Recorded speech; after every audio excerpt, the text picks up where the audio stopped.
Okay, so hi, we're in the kitchen today doing a brownie test. I have been trying to find a recipe that required 2 eggs so that I could split it and do one with chickpea juice, aquafaba, and one with flax eggs. This is not that box, but instead what I've done, instead of making 2 box brownie mixes, that I've just split this 1 box brownie mix. So I started with measuring out the dry ingredients and then having those into 2 bowls. So I have 1 bowl here with half the dry ingredients, 1 bowl here with half the dry ingredients. And then I've made half of a flax egg, and typically a flax egg is 1 tablespoon of flaxseed meal, 2 to 3 tablespoons of water. So I actually have a half tablespoon. I don't know who owns that. I didn't even know I owned it, but what I did is I did half a tablespoon of flaxseed meal and then 3 half tablespoons of water. That's what I have in here. And then for the other egg that I really wanted to try was chickpea liquid, aquafaba. So I now also have in this container 3 half tablespoons of aquafaba. 3 half tablespoons is just a tablespoon and a half, by the way. But I have a half tablespoon, so I guess I'm measuring things with that now. So typically I'm pretty sure an egg is 3 tablespoons of aquafaba. So like I said, 3 half tablespoons. And then the water is pretty easily split. It's 1/4 cup of water, so I have an 1/8 cup. I'll do an 1/8 cup in each.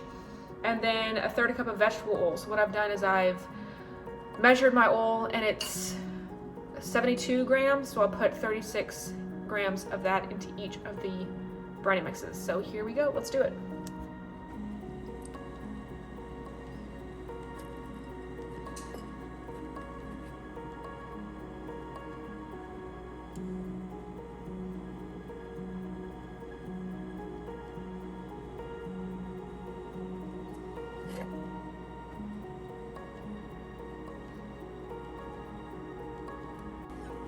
Here is our aquafaba batter.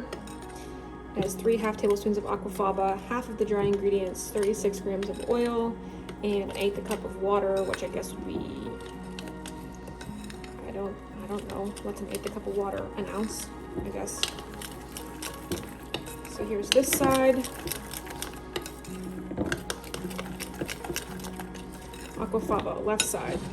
And here is our flax egg. It's in the white bowl, same thing as before. I have a tablespoon of flaxseed meal with half a tablespoon of flaxseed meal with 3 half tablespoons of water, 36 grams of oil, and then an ounce, or however many grams that is, of water. This feels like marginally thicker than the aquafaba one. That might just be my mixing abilities though. Here's the 2 batters. You can see that the aquafaba batter is actually much glossier and thinner than our flaxseed batter. Our flaxseed batter is much thicker. And I really did everything by weight, so these should be very closely identical, minus their egg replacements. So here we go.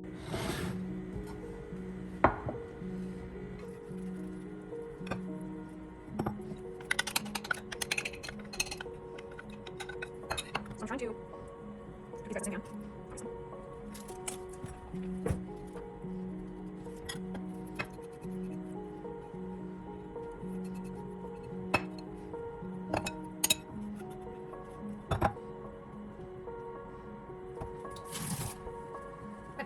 Here's our aquafaba side.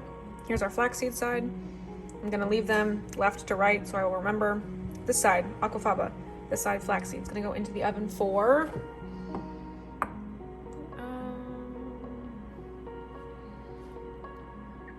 I don't know, 30 minutes? Let's try. Okay, so hi, here we are. I'm eating some brownies, so I thought I'd video it. These are the brownies we made. You can see I've already cut into them. This is the aquafaba side. This is the flaxseed side. It's pretty much the same. You could tell that the batters were a little bit different. The aquafaba batter was a little bit thinner. The flaxseed batter was a little bit thicker. Maybe the aquafaba has a little bit more bubbles in it. So the crackly top is pretty much there. The crunchy corners are there, y'all.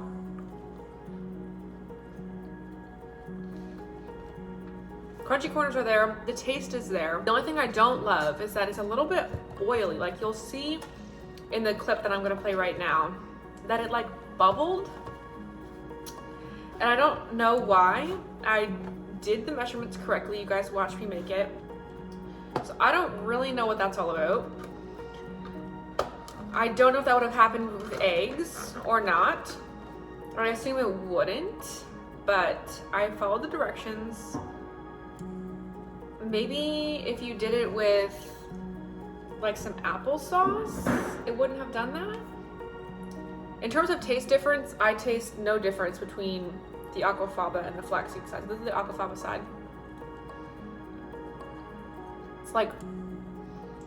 It's definitely fudgy. I taste absolutely no difference between the two. It's definitely oily, and I'm not sure what happened there. I did grease my dish. I poured oil in, used a napkin, mushed it around. I don't know if that's why it made it so oily. I don't think that would have added that much extra oil, but I can definitely see like a film of oil on the bottom. I don't know. I think maybe you could do really well with having the oil and doing like half applesauce, half oil. Maybe I'll try that. Because this brownie mix is only $1 or something at Aldi. It's this brownie mix, if you forget what it's called. The Betty Crocker Delights Supreme Triple Chunk Brownie Mix. Accidentally vegan as long as you replace the egg with something that's not an egg. So, also it really scared me because it says now may contain egg ingredients. And I was like, but no, there are no eggs in here. So don't worry. That's my review. I would say in terms of the brownie, it gets the crunchy edges. It gets like half of the crackly top. It's oily. That's my one. If it wasn't as oily, I think they'd be perfect. I will link the rest of that playlist up in the corner. If you have the best brownie recipe, send it to me. I want to make it. I want to know it. And from now on, just go eat some brownies. Bye.